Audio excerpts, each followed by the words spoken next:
Hello guys, what's up? Welcome to my channel. तपाईहरु सन्चै हुनुहुन्छ होला। आज भने मैले लिएर आएको छु एउटा प्रब्लमलाई चाहिँ सल्भ गर्ने हो पाइथन प्रोग्रामिङबाट।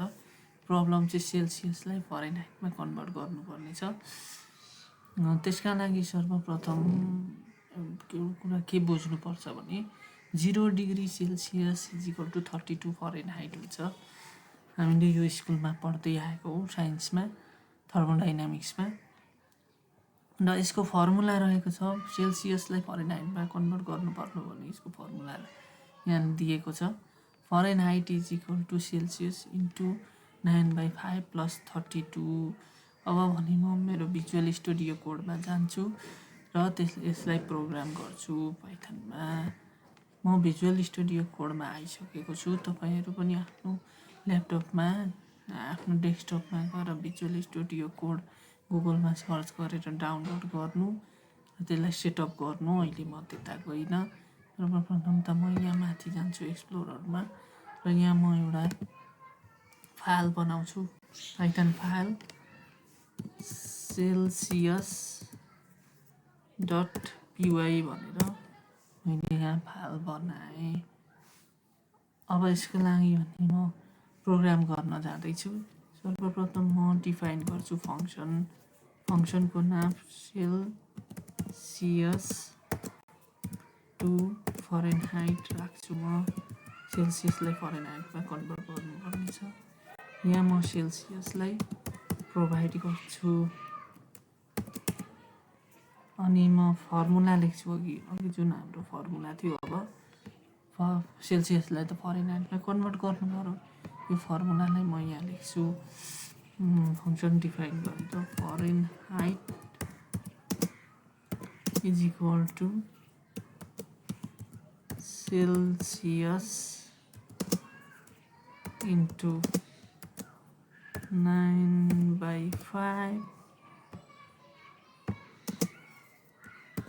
+ 32 भयो। यसलाई रिटर्न गर्छु। म रिटर्न गरेँ। अब मलाई इनपुटबाट युजरबाट एउटा इनपुट दिन्छु कति डिग्री सेल्सियस हाल्ने। त्यसका लागि मैले भेरिएबलको नाम सेल्सियस राखेँ। फ्लोट गरेँ। फ्लोट चाहिँ यो जेनेरली डेसिमल भन्दा पछाडिको लागि फ्लोट गरिन्छ। यस पछाडि मैले इनपुट गरेँ। युजरले इनपुट गर्नुपर्छ अनि इन्टर द टेम्परेचर इन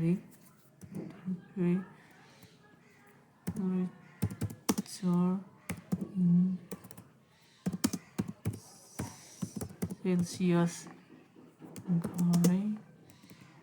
पहिला सेल्सियस प्रोभाइड गर्ने अनि त्यो अनि फरेनहाइटमा कन्भर्ट गर्ने। फरेनहाइटका लागि मैले फरेनहाइटै variable लेखेँ।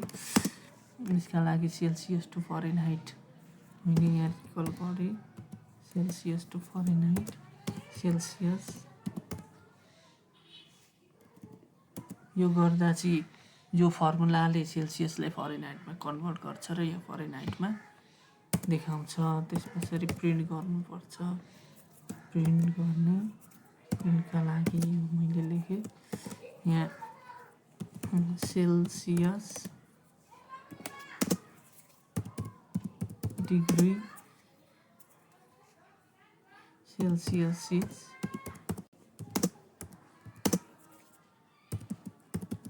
equal to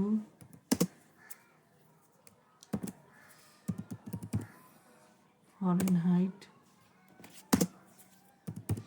degree Fahrenheit हुन्छ। फाइनल्ली मेरो प्रोग्राम सकिएको छ।